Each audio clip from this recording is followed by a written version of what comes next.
ये 2025 का चुनाव हो रहा है और इस चुनाव में भी औजार की बात हो रही है, क्या कहना चाहेंगे सर? देखिए भाई, अब किस औजार की बात, जिस हिसाब से वो धमकी दे रहे हैं, एक तरह से अपने लोगों को उस्का रहे हैं। उनके जो समर्थक हैं उनको देखिए, एक बात वीडियो में आप सुने होंगे, वो कह रहे हैं किसी से डरने की बात नहीं, आप मुकाबला कीजिएगा और मेरे पास भी कम औजार नहीं है। तो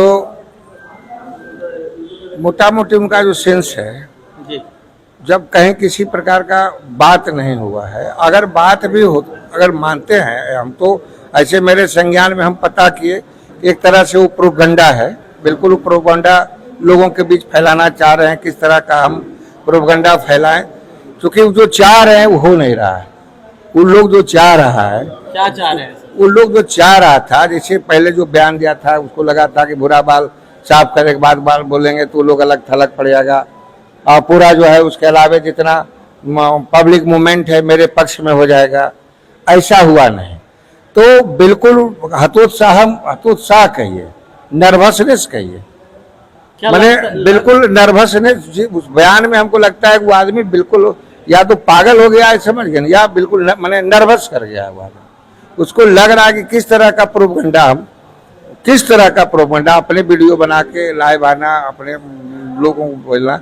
अगर उन पर कोई लगाया था तो वीडियो बनाने के लिए, अपना लाइव आने के लिए मोबाइल था, और कोई उस तरह का हिडेंस पैदा कर रहा था तो उसको वीडियो बनाने के लिए उसके पास मोबाइल नहीं था। यहाँ अच्छा ये बताइए सर कि औजार का जमाना अब रहा, इसी बात को समझिए ना, वो हम लोगों को नहीं, वो अपने समर्थकों को उस्का रहे हैं। जो कहे तो वो कालिदास है, जिस डाल पर बैठेगा उसी डाल को काटेगा, समझ गए। लेकिन कालिदास को बाद में बुद्धि आ गया था। हम भगवान से कामना करते हैं, ईश्वर से कामना करते हैं कि उसको सद्बुद्धि दे, और सद्बुद्धि इसलिए दे ताकि चूंकि जो उसको कुबुद्धि है, वो अपने कुबुद्धि से पूरे वासिन विधानसभा को जलाना चाहता है, और सद्बुद्धि इसलिए माँ भगवती से या भगवान से मांगते हैं ताकि उसको सद्बुद्धि आ जाए, ताकि मेरा वासिन विधानसभा जिस तरह से अमन चैन से जी रहा है आगे भी इस तरह से अमन चैन से जीते रहे, इसलिए भगवान उसको सद्बुद्धि दे। कल ही मंटन सिंह बाहर हो गए टीम से, हुए जो प्रत्याशी थे कांग्रेस से, वो वापस ले लिए। इस पर आप क्या कहना चाहेंगे? देखिए, उन लोगों का आपसी महागठबंधन का वो अपना मामला है, उसका पार्टी में किसको बैठाएगा, किसको खड़ा करेगा, किसको लड़ाएगा, ये सब हम लोगों का विषय नहीं। हम एनडीए गठबंधन के सिपाही हैं और श्रीमती अरुणा देवी एनडीए गठबंधन की प्रत्याशी है।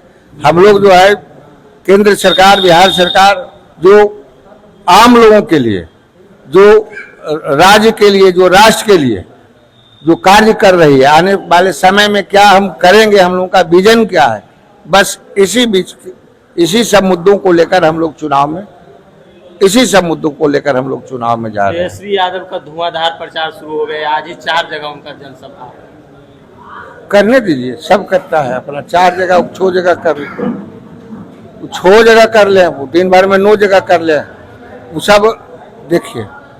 चूंकि बिजली लालू यादव के रीजन में, लालू यादव अपने बहुत विवेक से, कौन कहता है लालू यादव मूर्ख था, विवेक से बिजली को गायब किया। बिजली गायब करने के पीछे कारण था, उस वक्त भी वो टीवी जो है तो सादा वाला एंटीना वगैरह ये सब आ गया था, तो गांव घर में लगा कि बिजली नहीं रहेगा तो सब टीवी कहां से देखेगा, और टीवी देखेगा तो टीवी में समाचार देखेगा, दिन दुनिया का खबर देखेगा।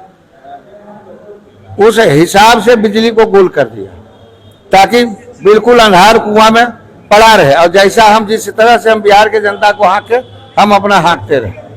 एनडीए के आप उस समय आप सुने होंगे कि लालू यादव के यहाँ जब लोग रोड मांगा था, कहीं अपने समर्थकों के गांव में गए थे तो कहा था कि अरे रोड बन जाए, तगड़ा पर गाड़ी घोड़ा चली तो एक्सीडेंट हुई, फलना हुई, रहेगा रोड, ऐसा ही ठीक बा। एक बयान में लालू यादव बोले थे कि हेमा मालिनी के गाल की तरह जो है रोड बना, यही पकड़ी वही सब जवाब दिखाने के लिए जब वो बोले थे, उसी के बाद तो उनका सफाया हुआ। कब बोले थे आप याद कर लीजिएगा, लगभग 10-15 साल हो गए हो गया ना, उसी बाद उनका सफाया हुआ। उसके बाद तो वो सरकार में भी नहीं कभी आए। कह रहे हैं जब मौका मिला 15 साल तो जो बढ़िया रोड था उसको खोद के गड्ढा कर दिए और उसके बाद रोड बनाने की बात कर रहे थे। जो बिजली था उसको खत्म कर दिए, जो फैक्ट्री था सब बंद कर दिए। तो एक बात बिहार की जनता नहीं समझ रही थी, समझ रही थी। एनडीए की तरफ से कौन कौन आ रहे हैं के समर्थन में प्रचार के लिए? एनडीए की तरफ से जो नेता आ जाए सबका यहाँ स्वागत है, लेकिन एनडीए के द्वारा, एनडीए सरकार के द्वारा जो कार्य किया गया है मेरे विधानसभा क्षेत्र में वह ही काफी है। अगर नेता आते हैं तो सम्मान, लेकिन एनडीए के द्वारा जो बिहार के अंदर जो कार्य किया गया है वह आम जनता के व्यक्ति के तक जो कार्य किया गया है, बिहार के बेहतरी के लिए जो कार्य किया गया है, जो विकास की बिहार में जो धारा बही है, एनडीए उम्मीदवार के लिए काफी है। अभी पता चला हमें कि कल से मंडन दा भी उधर प्रचार प्रसार करने वाले हैं। करें, वो गठबंधन के लोग हैं तो काहे नहीं कर सकते।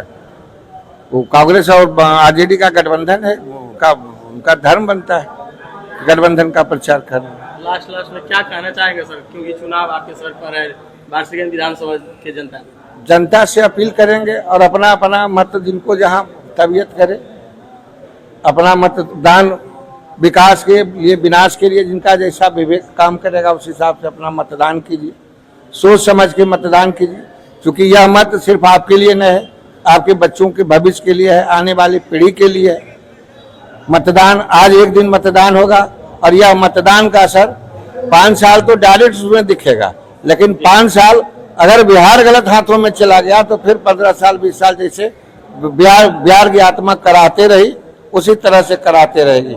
इसलिए लोगों को कहेंगे कि भगवान सबको सद्बुद्धि दे और मतदान बिहार के विकास के लिए, बिहार के बेहतरी के लिए, बिहार के बच्चों के भविष्य के लिए आप लोग अपना कीमती बहुमूल्य वोट, अपना मत जो है सो अपने भविष्य के लिए मतदान करें।